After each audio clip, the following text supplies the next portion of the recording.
రాహుల్ గాంధీ కన్యాకుమారి నుంచి కాశ్మీర్ వరకు చేపట్టిన భారత్ జోడో యాత్ర విజయవంతమైన విషయం తెలిసిందే.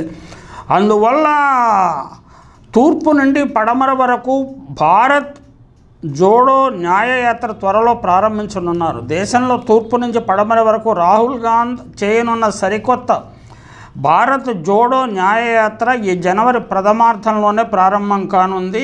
లోక్సభ ఎన్నికల ముందు ప్రతిపక్షాల బల ప్రదర్శనకు ఈ యాత్రను అనువుగా మలుచుకోవాలని కాంగ్రెస్ పరిశీలిస్తోంది. కూటమి సభ్యుల మధ్య సీట్ల పంపిణీ ఫార్ములాను తుదిరూపం ఇవ్వాలని ఆ పార్టీ ప్రయత్నం చేస్తోంది, కింద మీద అవుతోంది. లోక్సభల ఎన్నికల్లో జరిగే 543 స్థానాల్లో 290 సీట్లలో స్వయంగా పోటీ చేయాలని కాంగ్రెస్ యోచన. ఏ రాష్ట్రానికి ఆ రాష్ట్రంలో సీట్ల సర్దుబాటు చేసుకోవాలని, వీలైన చోటల్లా బీజేపీ సారథ్య ఎన్డీఏ అభ్యర్థికి తమ అభ్యర్థికి మధ్య ముఖాముఖి పోరు జరిగేలా చూడాలని ఇండియా కూటమి ప్రయత్నిస్తోంది. అయితే టీఎంసీ అధినేత్రి మమతా బెనర్జీ రాహుల్తో ఎంతో స్నేహంగా ఉన్న సీట్ల సర్దుబాటులో నిక్కచ్చిగానే నిలబడుతున్నారు. పశ్చిమ బెంగాల్లో హస్తం పార్టీ క్రితంసారి గెలిచిన 2 స్థానాలు తప్ప ఇంకేమీ ఇవ్వబోమన్నది టీఎంసీ ప్రతిపాదన. అయితే అది భిక్షగా వేస్తారా అంటూ కాంగ్రెస్ నాయకుల్లో తీవ్రమైన నిరసన వ్యక్తమవుతుంది, విమర్శలు గుప్పిస్తున్నారు. ఈ నేపథ్యంలో సీట్ల సర్దుబాటు చర్చలు ఫలవంతం అవుతాయా అన్న సందేహాలు తలెత్తుతూనే ఉన్నాయి. అయితే వచ్చే వేసవిలో జరిగే సార్వత్రిక ఎన్నికల్లో 213 సీట్లు ప్రభుత్వానికి 273 సీట్లు ప్రభుత్వాన్ని ఏర్పాటు చేయడానికి అవసరమైన మెజారిటీ. బీజేపీని అడ్డుకోవటం సాధ్యమే గట్టిగా ప్రయత్నం చేస్తే అన్న అభిప్రాయం ప్రతిపక్షానికి ఉన్నది. ఒక వినూత్న వ్యూహం ఉండి దానిని పటిష్టంగా అమలు చేసేందుకు పరిపూర్ణ రాజకీయ సంకల్పం ఉంటే బీజేపీ మరోసారి కేంద్రంలో అధికారానికి రాకుండా అడ్డుకోవడం సాధ్యమేనని పరిశీలకులు చెబుతున్నారు. అయితే అసాధ్యాన్ని సుసాధ్యం చేసే పట్టుదల ప్రతిపక్ష రాజకీయ పార్టీల్లో ఉండాల్సి ఉంది. బీజేపీ ఏమాత్రం విజయావకాశాలు లేని రాష్ట్రాలు దక్షిణాది రాష్ట్రాలు, అవి కేరళ, తమిళనాడు, ఆంధ్రప్రదేశ్, తాజాగా తెలంగాణ కూడా చేరింది. అలాగే పంజాబ్, కాశ్మీర్, మిజోరాం, నాగాల్యాండ్ ఈ 8 రాష్ట్రాలలోనూ మొత్తం 120 లోక్సభ స్థానాలు ఉన్నాయి. ఈ బీజేపీ పక్షం 2019లో ఈ 120 స్థానాలలో కేవలం 6 స్థానాలు మాత్రమే గెలుచుకుంది. తెలంగాణ నుంచి 4,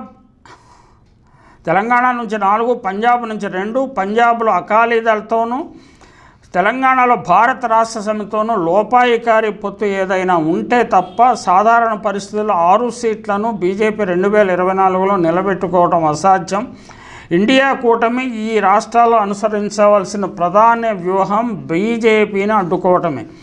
కొంచెం అదృష్టం కలిసి వస్తే 8 రాష్ట్రాలలోనూ బీజేపీ ఒక్క నియోజకవర్గంలోనూ విజయం సాధించకుండా చేయవచ్చు. అదే కర్ణాటకలో బీజేపీ 20 నుంచి 24 స్థానాలు గెలుస్తుందని సర్వేలు వస్తున్నాయి, అది వేరే విషయం.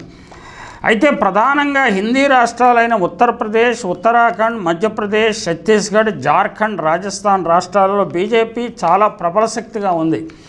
ఈ రాష్ట్రాలలో ఉన్న 223 లోక్సభ స్థానాల్లోనూ 2019లో బీజేపీ 190 స్థానాలు గెలుచుకుంది. 2024 ఎన్నికల తర్వాత బీజేపీ లోక్సభలో తన ఆధిక్యతను నిలుపుకోవాలంటే చాలా శ్రమించాల్సి ఉంటుంది. అందుకే బీజేపీ ఇప్పటి నుంచి ప్రయత్నాలు ప్రారంభించింది. బీజేపీ దూకుడును నిలువరించడం ప్రస్తుతం ఇండియా కూటమికి అసాధ్యం. అందువల్లనే ఆయా రాష్ట్రాల్లో కొన్ని స్థానాలను ఎంపిక చేసి బీజేపీని ఓడించే వ్యూహం అనుసరించాలని పరిశీలకులు సలహా ఇస్తున్నారు. గుజరాత్లో 4, రాజస్థాన్లో 8, యూపీలో 25 సీట్లను ఇండియా కూటమి గెలుచుకునే అవకాశాలు మాత్రం ఉన్నాయని పరిశీలకుల భావన. బీజేపీని అన్ని సీట్లలోనూ నిలువరించే ప్రయత్నం చేయకుండా ఎంపిక చేసిన సీట్ల మీద ఇండియా కూటమి దృష్టి పెట్టడం మెరుగ్గా ఉంటుంది. ఇదిలా ఉండగా 2019లో బీజేపీ గెలుపొందిన అనేక నియోజకవర్గాల పరిధిలో రాజకీయ పునరేకీకరణ జరిగింది. ముఖ్యంగా మహారాష్ట్ర, బీహార్లలో రాజకీయ శక్తుల పునరేకీకరణ జరిగింది. ఈ కొత్త శక్తులతో సరికొత్త పొత్తు పెట్టుకునేందుకు ప్రతిపక్ష ఇండియా కూటమికి మంచి అవకాశాలు ఉన్నాయి.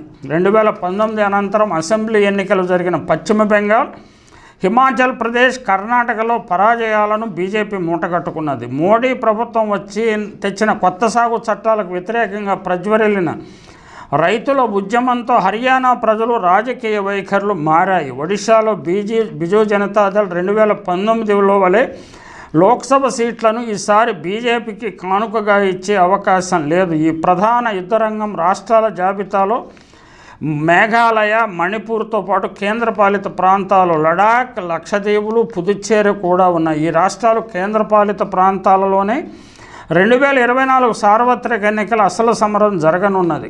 గత సార్వత్రిక ఎన్నికలలో ఈ 200 సీట్లలో 107 సీట్లను మిత్రపక్షాలు గెలుచుకున్నా వాటిని కూడా కలుపుకుంటే 147 బీజేపీ స్వాధీనం చేసుకుంది. ఈ సీట్లు అన్నిటినీ ప్రతిపక్ష కూటమి ఇండియా లక్ష్యం కావాలి. తద్వారా బీజేపీని గణనీయంగా దెబ్బతీయాలి. అంటే అధికారంలోకి రావాలంటే ఈ వ్యూహాన్ని అనుసరించాల్సి ఉంటుంది. 2023 చివరిలో జరిగిన 3 ప్రధాన రాష్ట్రాలు మధ్యప్రదేశ్, రాజస్థాన్, ఛత్తీస్గఢ్లలో కాంగ్రెస్ అసెంబ్లీ ఎన్నికల్లో డేలా పడింది. దానితో ఇండియా కూటమిని నైరాశ్యం ఆవహించింది. కాంగ్రెస్ మీద పెద్ద ఆశలు పెట్టుకున్న ప్రాంతీయ పార్టీలకు కూడా ఈ ఫలితాలు మింగుడు పడటం లేదు. 200 లోక్సభ స్థానాల్లో కాంగ్రెస్, బీజేపీ నేరుగా తలపడుతున్నాయి. రాహుల్ గాంధీకి కాంగ్రెస్ పార్టీలో వారసత్వంగా అధికారాలు సంక్రమిస్తున్నాయి. 2014, 2019 ఓటముల తర్వాత రాహుల్ కాంగ్రెస్ అధ్యక్ష పదవి నుంచి తప్పుకున్న పార్టీ నిర్వహణ బాధ్యత ఇంకా ఆయన చేతుల మీదుగానే నడుస్తున్నది. రాహుల్ నాయకత్వంలో కాంగ్రెస్ పార్టీ 2019లో సంపాదించిన 52 సీట్లను నిలుపుకోగలుగుతుందా లేదా అన్న ప్రశ్న కూడా తలెత్తుతుంది. 2019లో కేరళలో 15 సీట్లు కాంగ్రెస్ పార్టీ గెలుచుకుంది. తమిళనాడులో డిఎంకే దయవల్ల 8 సీట్లు గెలిచింది.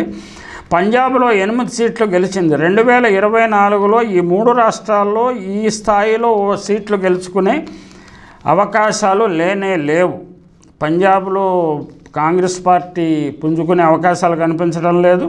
డిఎంకే 8 సీట్లు ఇస్తుందో లేదో తెలియదు. అలాగే కేరళలో 15 సీట్లు వచ్చే అవకాశమే లేదు.